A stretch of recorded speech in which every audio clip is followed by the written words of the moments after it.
Dari data Badan Penanggulangan Bencana Daerah Banjarmasin, ada sekitar 10 pohon tumbang yang terjadi sepanjang awal tahun 2023. Insiden terjadinya pohon tumbang mulai terjadi sejak Januari sekitar 2 kasus, Februari 5 kasus, 1 Maret 3 kasus. Selain itu terjadi pula beberapa tiang listrik nang tumbang, 1 rumah roboh dikarenakan angin puting beliung.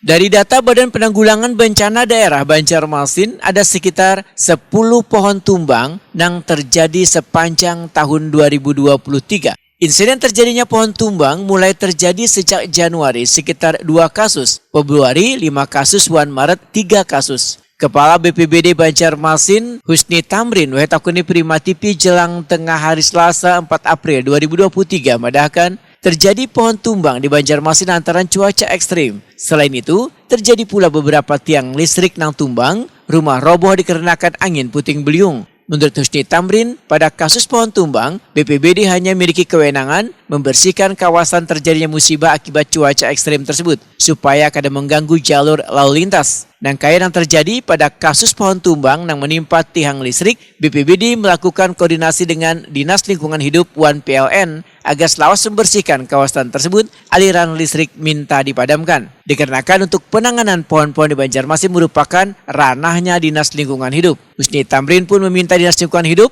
untuk melakukan pengawasan hingga bisa memastikan keberadaan pohon yang ada di Banjarmasin ini masih aman atau kada membahayakan, terutama di kawasan Jalan Hasan Basri atau Kayu Tangi, kawasan Jalan Setoyo S, kawasan Jalan Petran.